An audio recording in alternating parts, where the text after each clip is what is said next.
Good evening, everybody. Thanks to all who have survived till this conclusion session of the last day of the remarkable Uzbek Arbitration Week.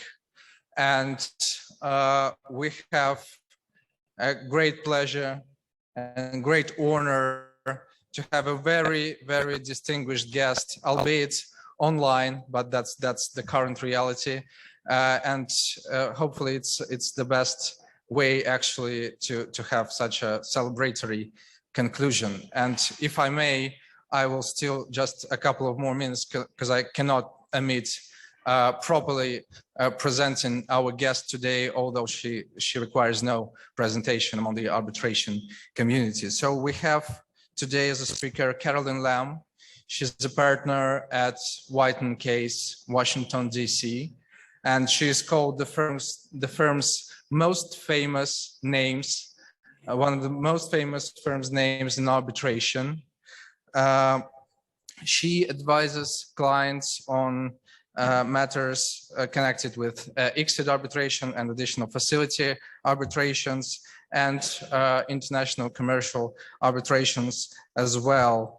Her clients involve states, investors, various businesses all over the globe, and she represented clients and arbitrated cases in AAA, ICC, Vienna, Stockholm, Swiss chambers, and many other prominent institutions. She is cited as one of the Washington's 100 most powerful women, and she has been given a Lawyer of the Americas award. And of course, the clients say that she's a superwoman, and that's probably true. Thank you very much, Carolyn, for joining us today. It's really my pleasure to join you, and my great regret is I'm not there in person. I love Tashkent, and I would certainly be there supporting TS. Thank you very much, Carolyn. And if I may start kicking off this session with the following question. So without exaggeration, you are one of the few professionals making history of arbitration as we know it. And I bet that throughout your career, you have faced many significant changes that international arbitration as a field has undergone and continues to undergo. Can you maybe define some truly important changes that occurred in these years and had a significant impact on the practice of international arbitration globally? Well, it really, since I've been involved in the early 1980s, has changed just exponentially. The use of international arbitration has changed dramatically. For instance, in 1982, there were 3 ICSID cases. I was involved in 2 of the 3, and there weren't that many, obviously, decisions to inform the jurisprudence. So it was really an emerging area where we were working hard to formulate the very arguments that would later evolve into the fundamentals of the jurisprudence. And you compare that to, in 2020 alone, ICSID registered 58 cases, and there are hundreds of pending ICSID cases. There are, really similar data from the ICC, certainly from SEAC that wasn't even in existence then.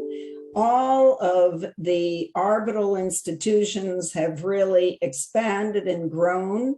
We've seen the emergence, like TIAC, of so many regional arbitral centers that have a very important role in the system.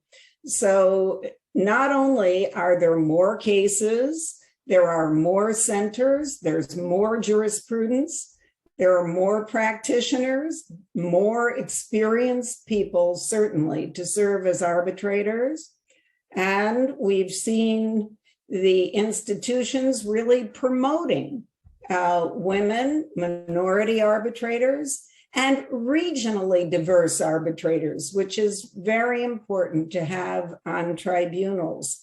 And I think the other big difference is there in the 80s and even in the early 90s, there weren't that many global cases or cross-border cases. Today's business is global.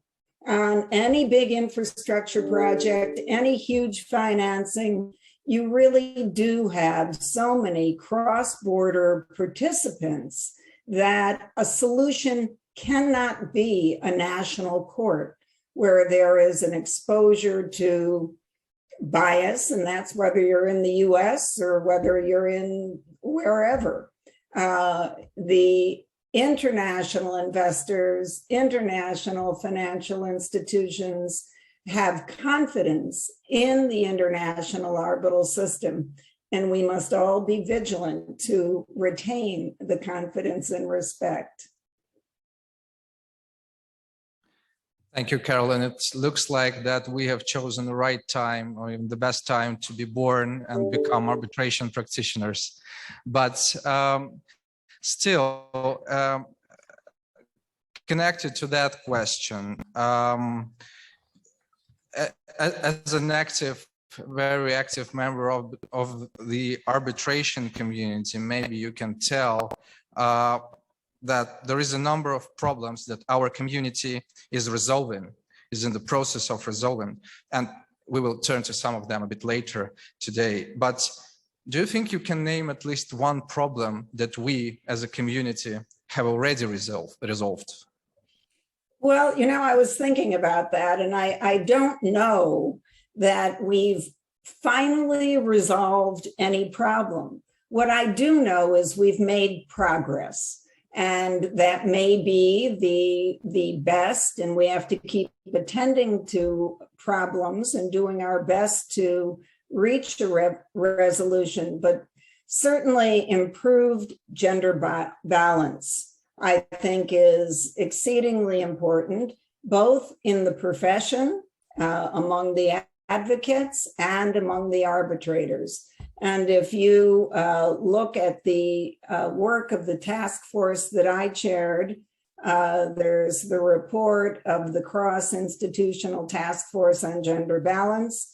You can see that in the past 20 years, it's gone from a very low percentage of about 10 or 12% women appointed arbitrators to over 20%. Is that where it should be? Of course not. But is that a big improvement? Of course it is. And we have to applaud the work of the many entities, both the institutions, as well as Arbitral Women, as well as so many others, the Pledge, etc., that have made that happen by putting a focus on it, having a debate about it, and promoting a methodology for people to get there. And we have to do that across the lines of diversity, be it regional, be it other minority groups, etc. I also think another big problem that we are just beginning the struggle with, and you see it in some of the debates in the UzAW process, etc., is certainly maintaining an independence and objectivity of the decision makers, of the arbitrators. It's good, there's progress. There are so many that are now well qualified, but disclosure lags in terms of relationship disclosure. And, you know, in the name of party autonomy, I've seen certainly, and been on tribunals with people who are proud to say that they have a bias. You know, they're pro-claimant or they're pro-state or whatever. So they're not bringing to the deliberations a balance in terms of the application of the rule of law, in terms of assuring all of the needed due process, because they come into the room with baggage. And, that troubles me about decision making. And I think we all have to work hard to assure that those we're entrusting with our clients' biggest problems come without any bias. I guess if they have one, they should disclose it and people can try to remove them. But what you can't do is have someone who you think will be deciding independently and objectively, and they're not. Thank you very much, Carolyn. And I have a number of questions actually arising right out of your answer right now, but starting from the top about bias. There is a number of researches on that topic by both lawyers and psychologists and collectives of lawyers and psychologists combined. And one of the conclusions that may be drawn is that bias cannot be eliminated completely. As humans, we will always be biased towards something. And if we are facing a choice between party A and party B, there is always a possibility that we have slight, even unconscious bias towards one of them. Would you agree with that proposition that bias is not possible to eliminate, or do you think we can do something to avoid it, or at least to mitigate it as arbitrators or as counsels choosing our arbitrators? Yeah, I don't know that I would term that really a bias. I mean, you have certain inclinations, obviously, as a result of your experience, your life, etc. The kind of independence and objectivity you have to bring to the task really requires, being open-minded, willing to listen to the evidence, willing to apply the law, willing to listen to your co-arbitrators and come to the best solution, willing to ask the parties the questions you need to ask so that they've got a shot, they've got due process at persuading you when you're making your decision. Can you eliminate all bias? No, but can you eliminate profound, intrinsic bias? Yes, I think you can. I think there are many mitigants, and I think there are disclosures. Disclosures are very important about the relationships you've had with others on the tribunal, with counsel, with whoever is important on the issue or in the process. Well, just on that, speaking about disclosures, diligent arbitrators do disclose if they have or had in the past some relationships with parties or with counsel. And sometimes those relationships do not amount to, for example, an IBA red list, but they are still relationships. And do you think that counsel should be cautious and try to exclude such an arbitrator? Do you think that arbitrators themselves should be cautious and recuse themselves, or there is always a fine line, and if, for example, we're using IBA guidelines, we should probably be fine if it's not a red list, for example, or not an orange list? Well, I think it's a very good question, but it is, if you've got disclosure of the relationships and you discuss it with your client, you decide whether it's a balancing, whether the other capabilities of the arbitrator might so outweigh whatever the perceived result is, that you decide to go with it or you decide to challenge. But it is a legitimate challenge on the basis of a relationship. Not, I'm not talking about, are you on the same faculty, or are you gave a speech together or something. something that really would substantiate a clear bias that will interfere with objective and independent decision-making, including really in the eyes of the parties.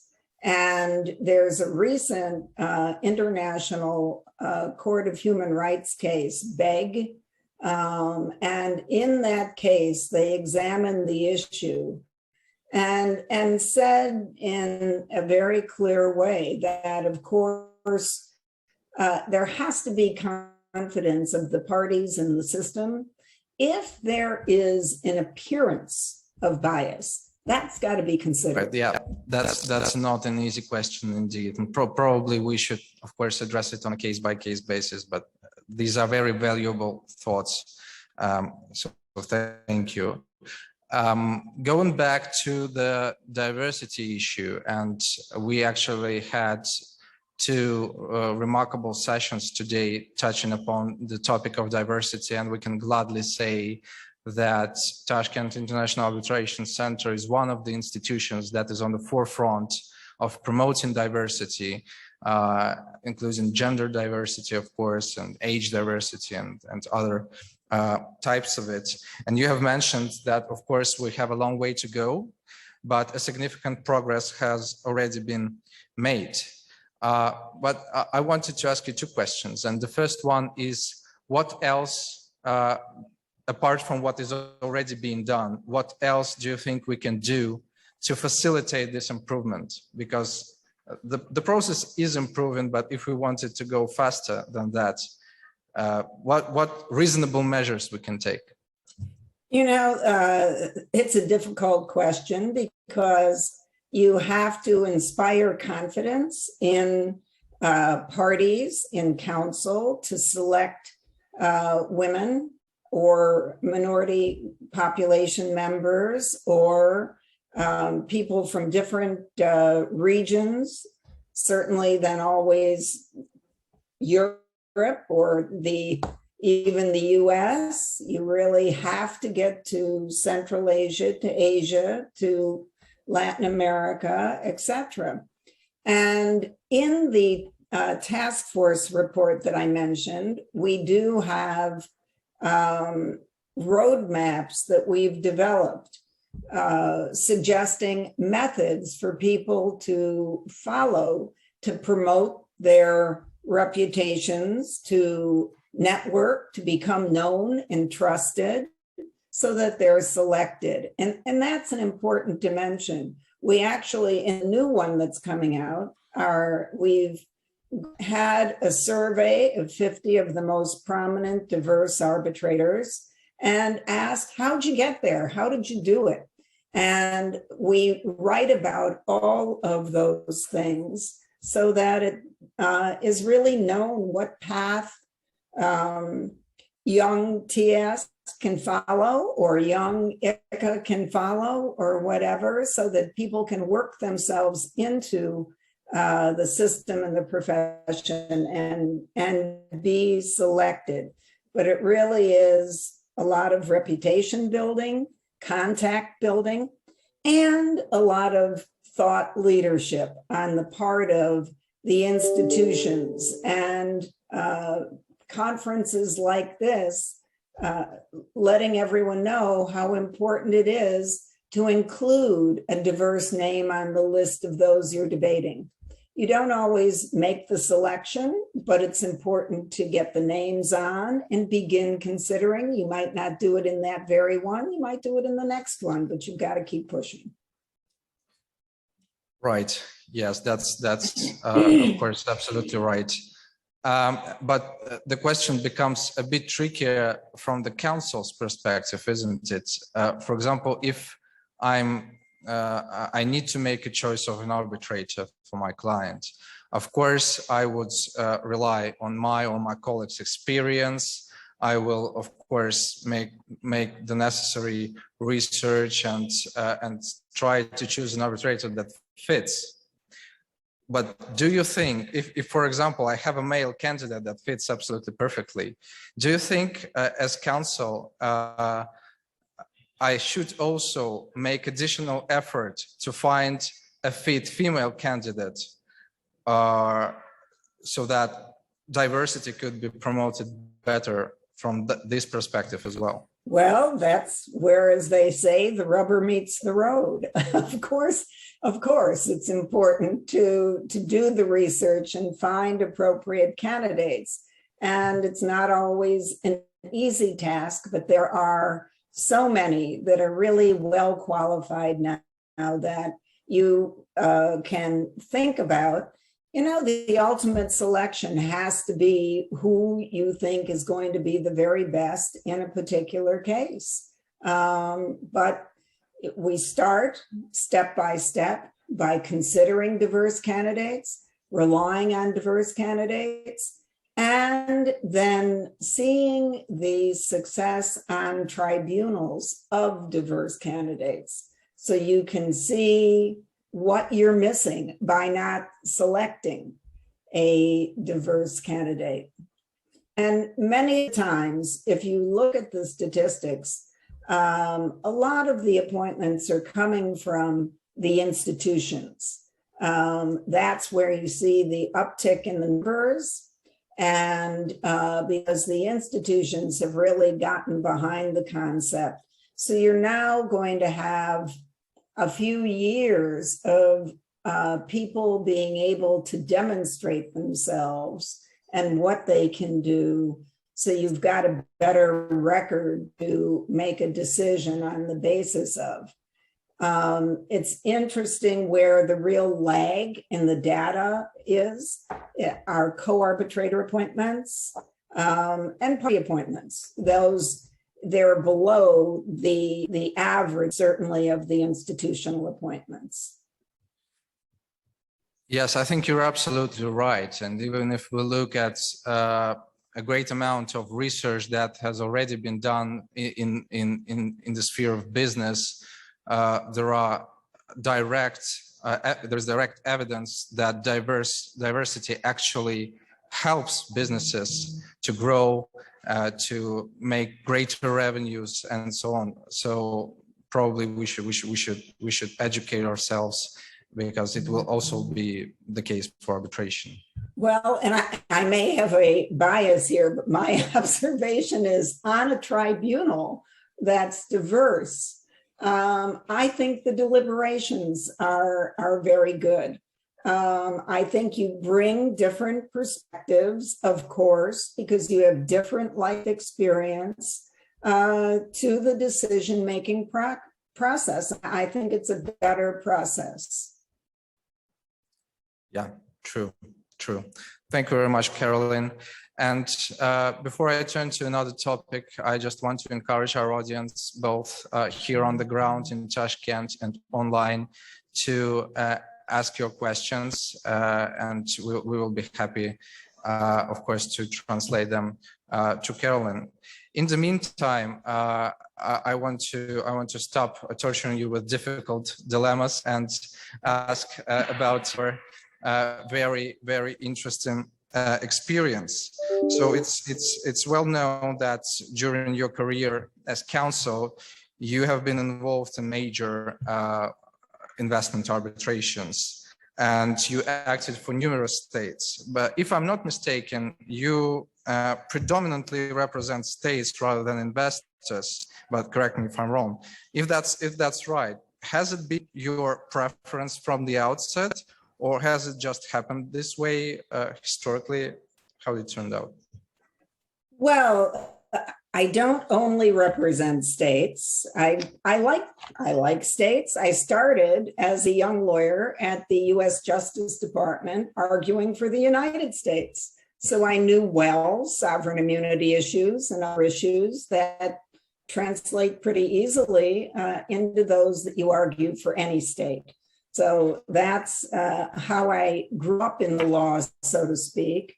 But also, I think equally, I've led some of the biggest claimants cases. The Abaclat, the 180,000 Italian bondholders against Argentina, and a number of other claimants cases, Rascom versus Algeria, et cetera. So I know I know the claimant side. I do tend to do more on the state side. Just I know it very well. I enjoy the various states that I represent very much, and I enjoy their issues.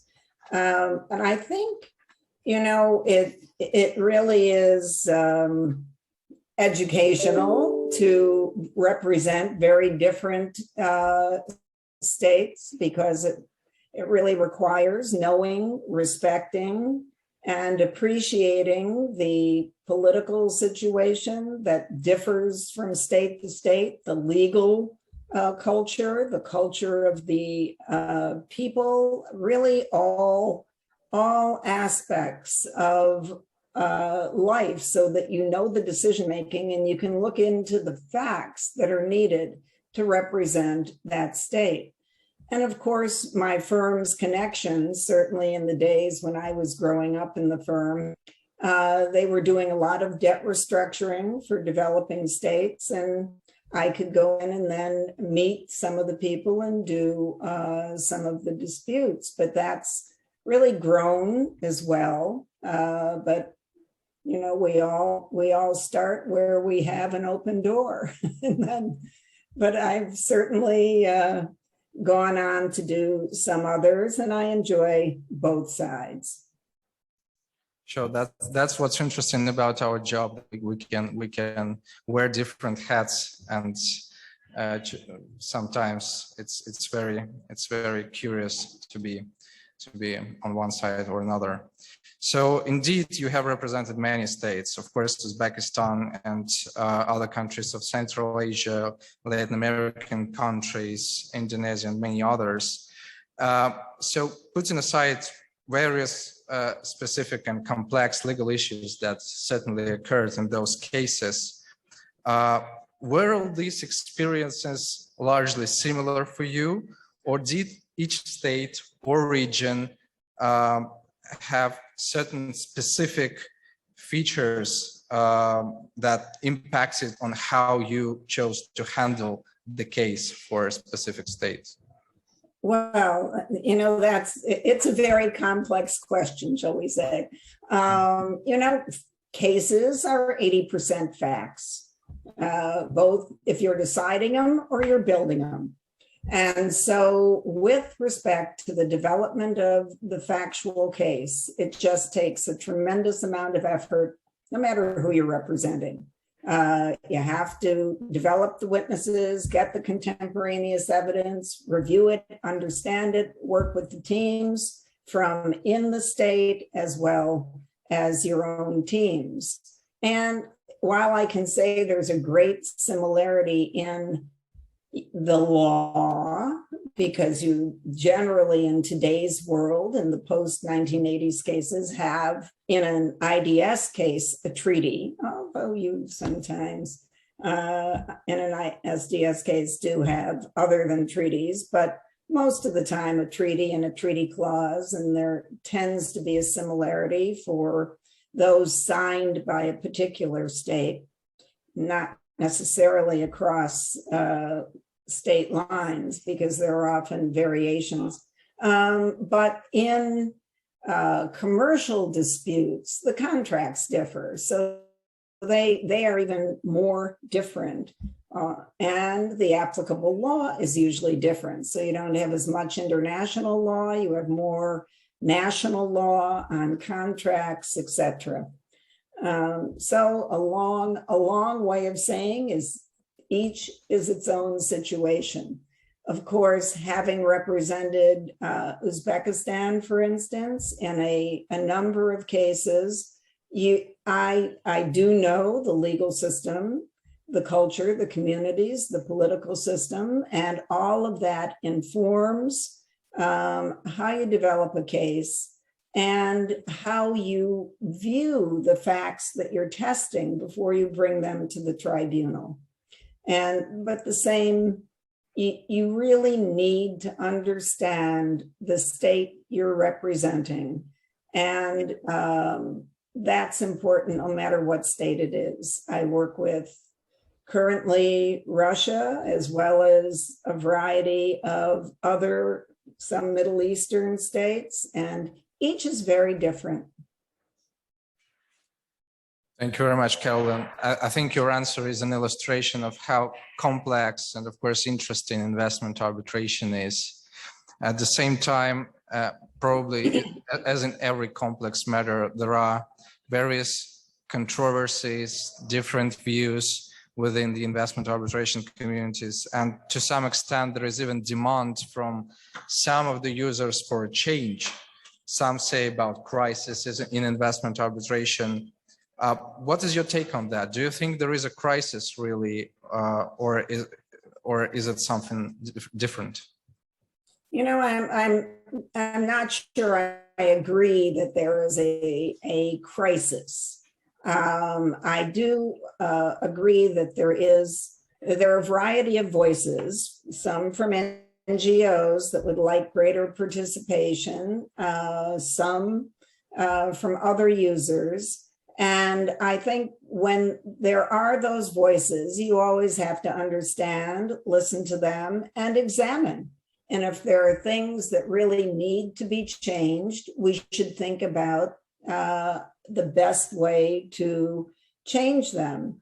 On the other hand, what's the option? I mean, you can't ask someone, a multinational, to invest millions or billions of dollars and not have a good decision-making, dispute resolution system.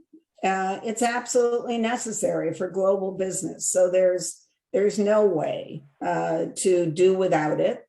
It's here. And, you know, I don't think for states that necessarily they want to offer anything else. They're all competing to attract the foreign investment dollars. They need to be able to offer something that's going to do that. So, you know, I think in one respect, we have to accept that it is the way we need to resolve disputes. I think there are very challenging issues to be dealt with, some with respect to how open and transparent the process should be. Of course, for witnesses who don't want to come forward publicly, for states who don't, everything becomes political. They don't want to air all of the information about certain disputes in public, for companies. And it all will detract from utilization of that kind of dispute mechanism if everything's public. It can't be. There have to be some safeguards, so that's a balancing.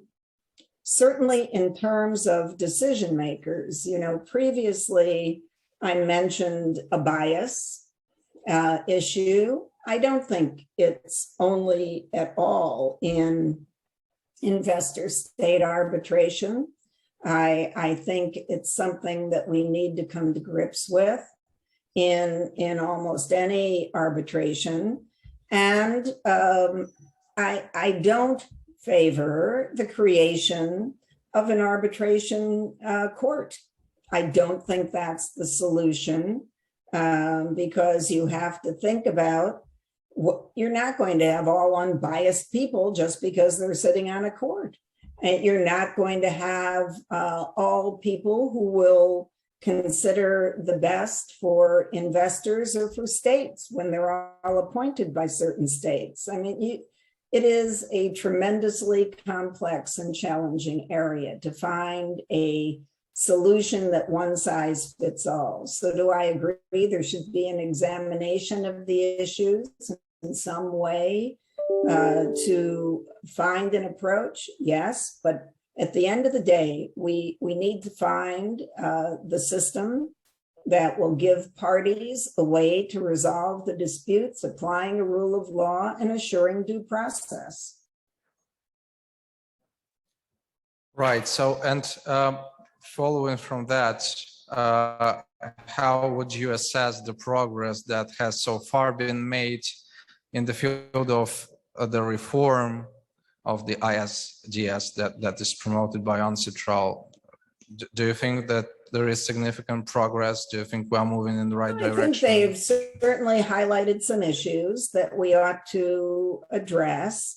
I'm not sure all of the proposed solutions are the best solutions, and I think it will take a debate, certainly across various institutions and regions, et cetera, to come to the best approach. And it may become a competitive factor if UzAW goes in one direction, but you see others, other approaches in ICSID or ICC or SEAC, that will inform the way council in terms of what they prefer, and states in putting things into treaties, they will select things on that basis. Right. Thank you very much, Carolyn.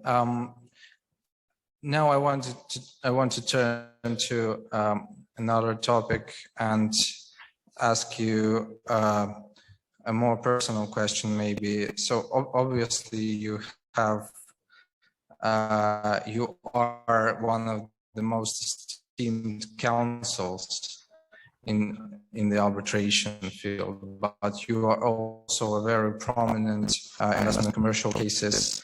So having this diverse experience, what do you prefer more, acting as a counsel or sitting in the panel as an arbitrator? Yeah, it's a good question, but I don't know that I can choose. I truly enjoy both. I'm always tempted to say, well, I'll just sit as an arbitrator, but I love advocacy. It's stimulating, it's challenging. I'm blessed to work with wonderful teams of younger lawyers, and it really is incredible to work with clients, develop facts, develop legal theories, and use them to persuade. I think, it's a very interesting, stimulating, challenging task. At the same time, I enjoy sitting as an arbitrator. And, I'm very careful about it, but it's tremendously interesting. And, of course, because I'm in a big firm, I'm conflicted out of, I'd say, 90% of the calls that I get. So I have a limited number of arbitrations that I can sit in. Commercial, probably more than ISDS because of the nature of our practice. But I love sitting as an arbitrator. I've enjoyed my co-arbitrators. I've enjoyed counsel and the decision-making process, the deliberation process. And I must say, I always learn something. You learn a tremendous amount. One thing you learn that I don't think I was always aware of is how quickly on the other side of the bench, so to speak, they figure out what bad arguments are. So I always try to give the parties an indication that maybe they should think of another approach. I don't know. Well, that's probably very helpful for the parties. And do you like being the chair in the panel, or it's better to be a wingman?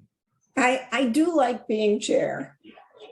I like that role, and I like to lead, but I like being the chair. And I think it is a significant responsibility because I think you have to assure due process and make sure that everyone is heard, and it's in your hands. It's in your hands how that arbitration will be conducted to a certain extent and how the other arbitrators are conducting themselves. So, a good chair is tremendously important.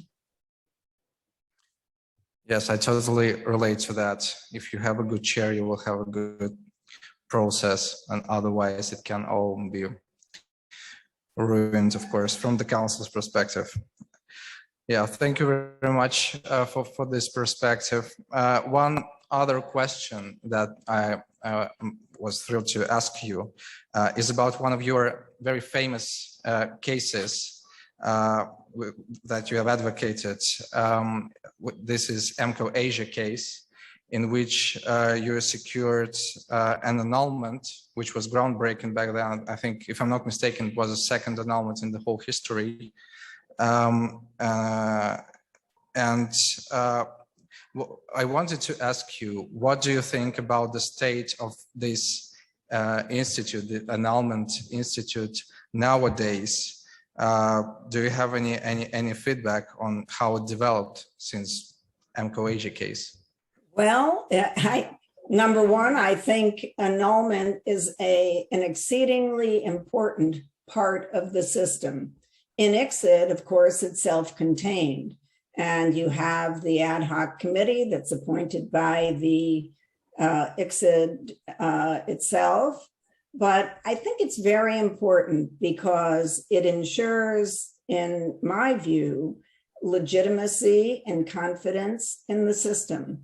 If there's something that a party thinks was very wrong with the arbitral process, and I mean, obviously it has to fit within the grounds enumerated in Article 52, but if there is something that is egregiously wrong, there's an outlet, there's a way to bring that to the scrutiny that's required. You know, and it's very interesting because I've won them and lost them. In EMCO Asia, of course, we won, and it was a very important point for Indonesia in terms of the application of their foreign investment law and the requirements to have made the kind of investment that was made. And then in another, in Fraport v. Philippines, I did not prevail in that arbitral, the annulment challenge.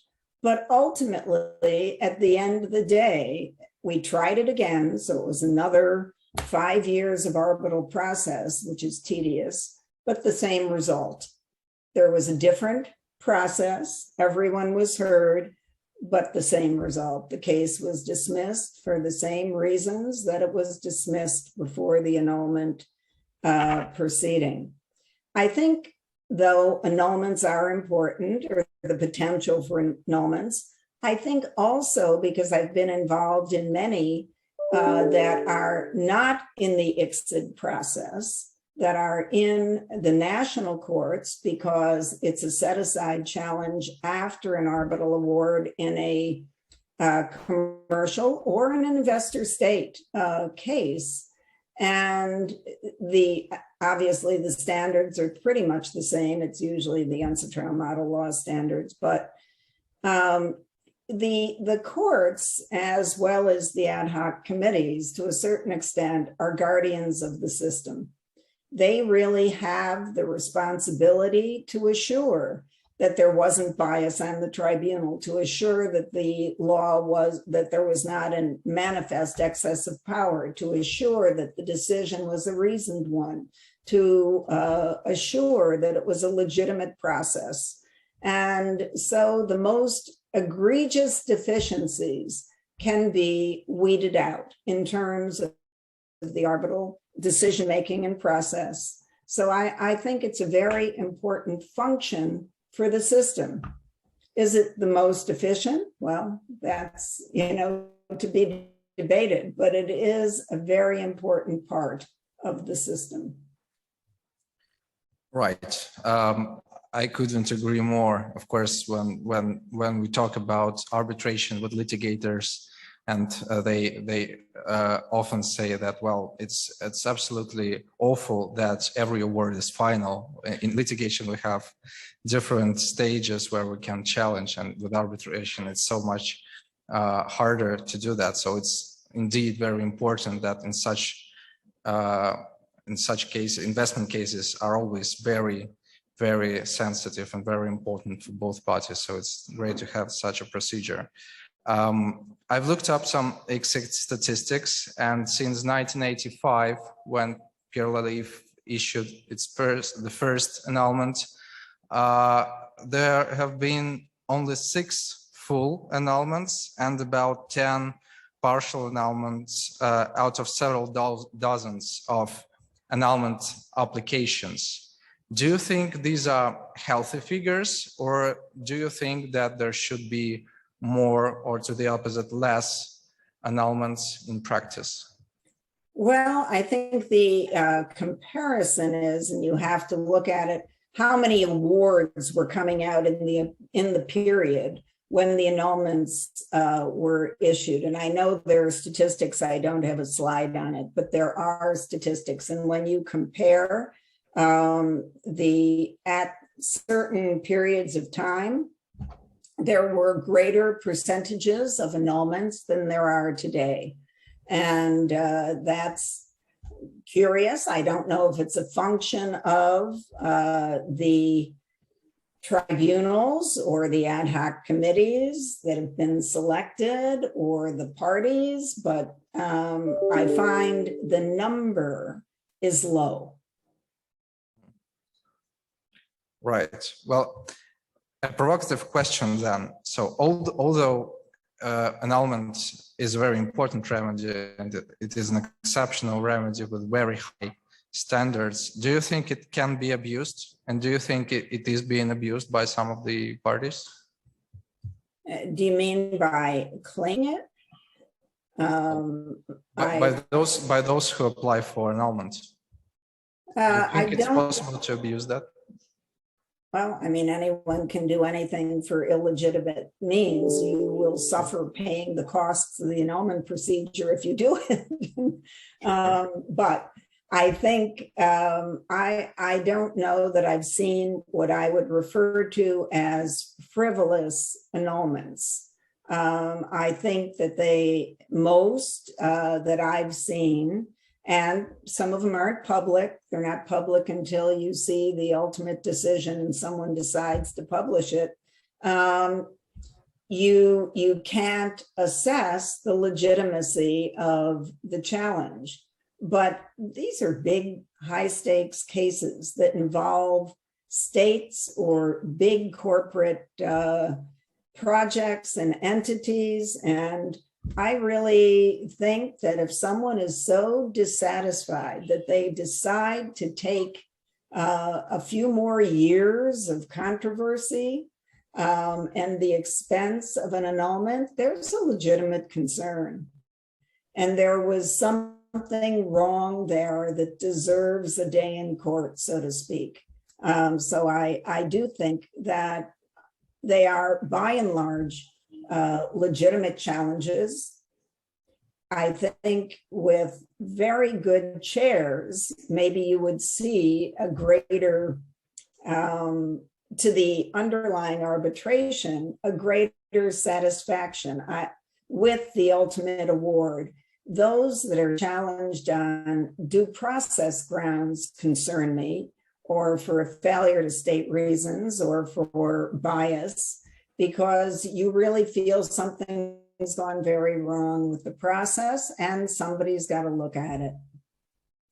So, for example, do you think a state can try to seek annulment just in order to protract enforcement of the award against it? Or is it too far of a stretch without legitimate cause? Well, if it were that easy, I'd be doing it all the time, but that's not the case. That is not the case.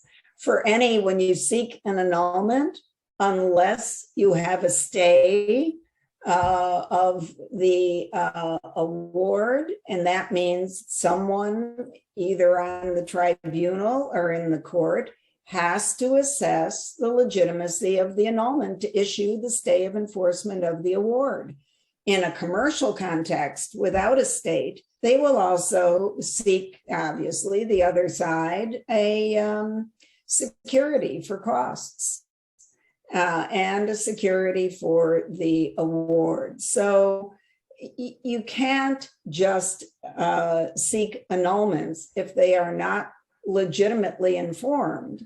to protract the proceeding, because you've got to get a stay, or you've got to do something to hold up that enforcement.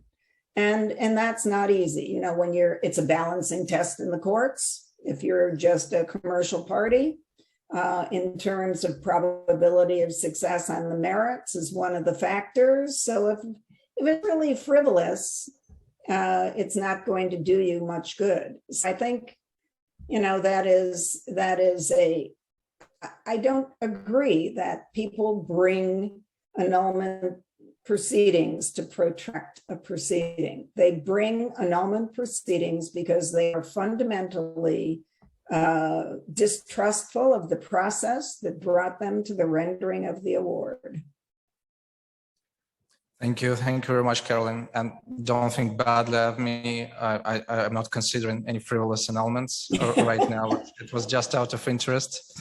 I wanted to ask also, unfortunately, we're moving towards the end of the session, but there is just a couple of questions that I cannot omit asking.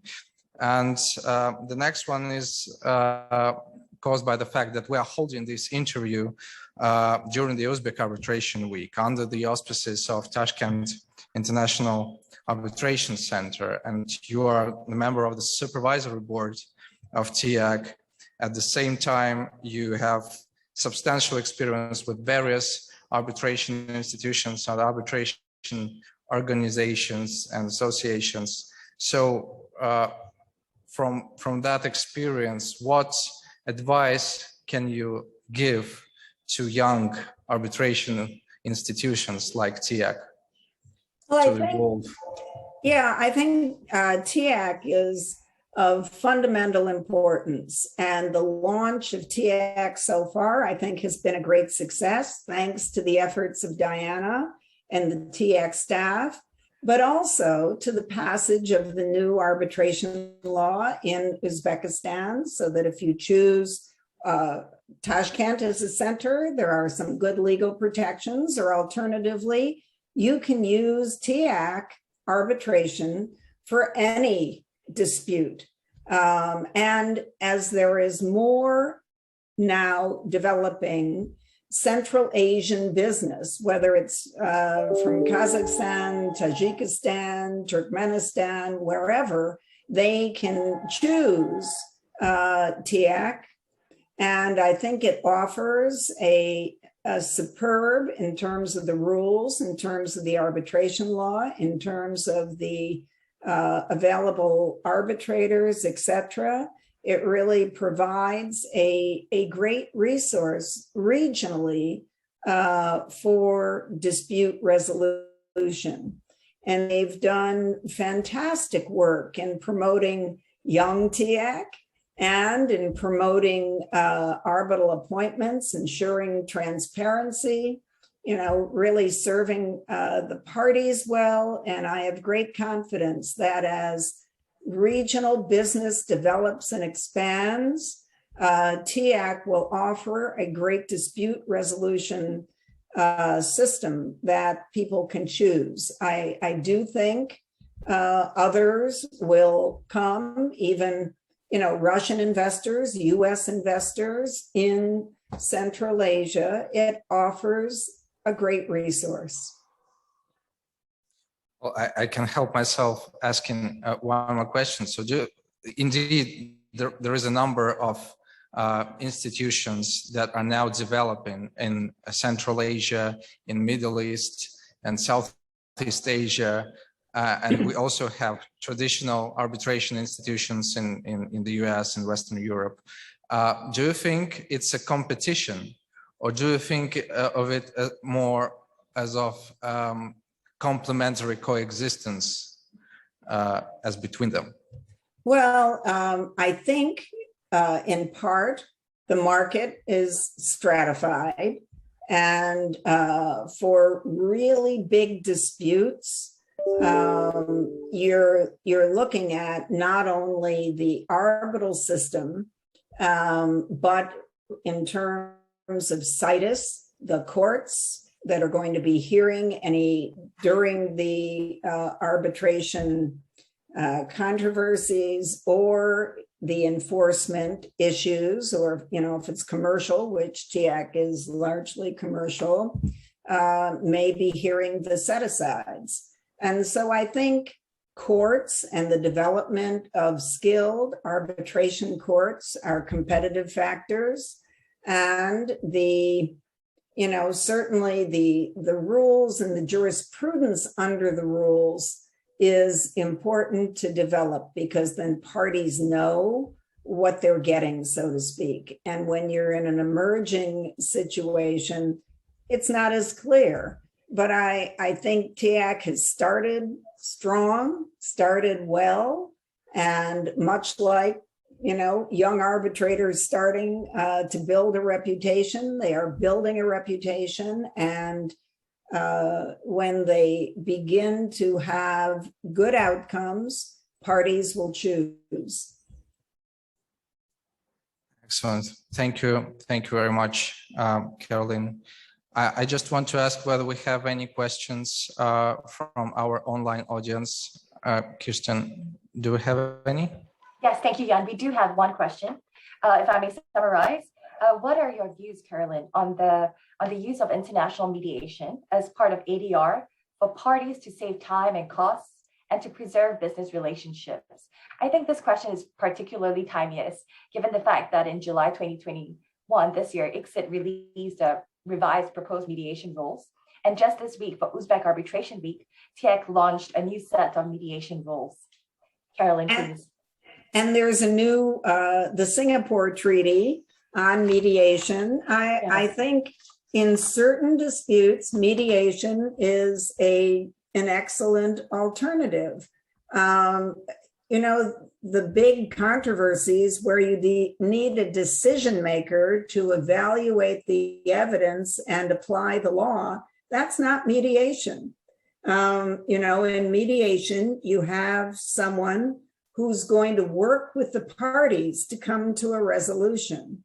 And it's a very different process than an adversarial dispute. Of course, you make presentations and you try to persuade, but at the end of the day, the mediator is not the decision maker. They have to move the parties to be the decision makers and move them to a place where they can agree. So I absolutely agree. It preserves business relationships. It is an excellent process to resolve certain kinds of disputes.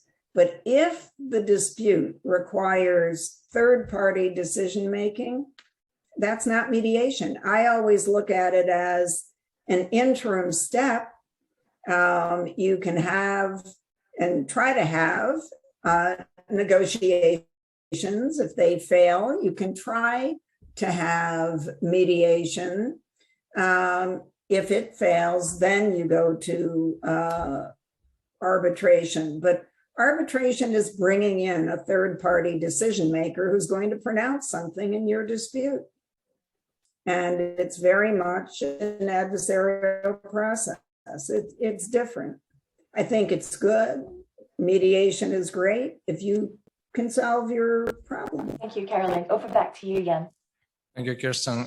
Carolyn, this has been really insightful, and I want to end this with some hesitance, but still I want to end the session on a slightly funny note, and apologies if you have heard this question thousands of times, but if you did not become a lawyer, what do you think you would be doing?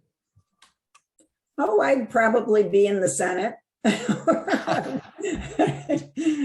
or an ambassador. I always gravitate to the political side of things. But, retail politics is hard. I did it when I ran as president of the ABA, which requires getting votes of all the states, or at least 34 votes. So it's a different thing than persuading 3 arbitrators. Carolyn, thank you so much. That was one of the most pleasant conversations I have ever had in my life.